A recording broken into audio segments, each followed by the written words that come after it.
change of states. Hello children, good morning. Welcome to today's session. In previous class, we learnt about the three states of matter. They are solid, liquid and gas. Today we are going to learn about change of states. Before we go into a topic, can you tell me children, do we wear the same kind of clothes throughout the year? Of course, no. So, when the temperature is high in hot summer days, we wear cotton clothes to keep us cool. When the temperature is low in winter days, we wear woolen clothes to keep us warm. Right? So, as the temperature changes, the clothes we wear and the food we eat also changes.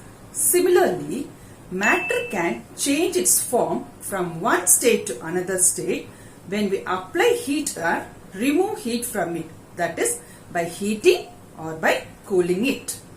The process involved in the change of states are melting, evaporation, condensation and solidification.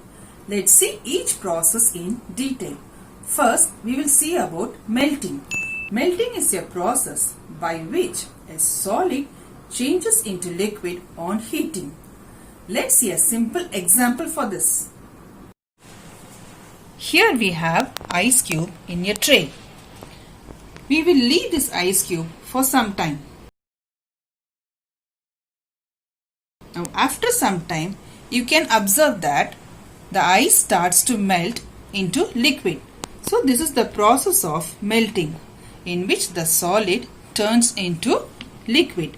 Other examples are melting of ice cream and melting of large ice caps in polar region due to global warming. The next change of state we are going to see is evaporation.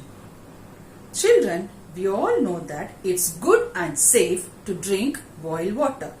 When we heat a liquid such as water, we can see bubbles on the surface of the liquid after some time.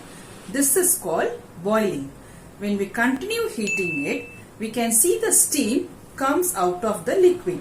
The steam is nothing but the gaseous form of water vapor. Here, the liquid changes into gas on heating.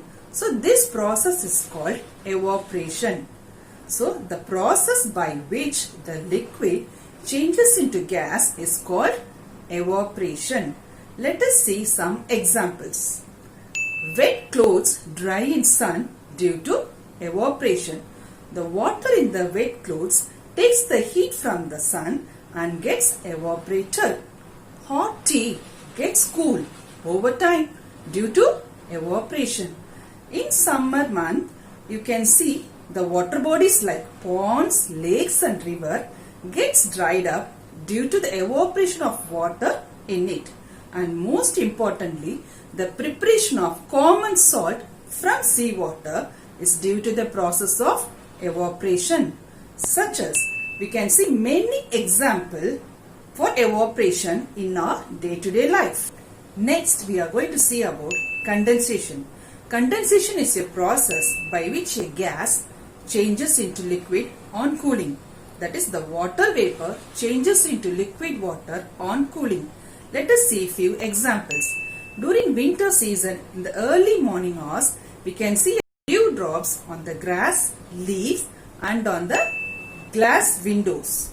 This is due to the process of condensation. Children, do you remember?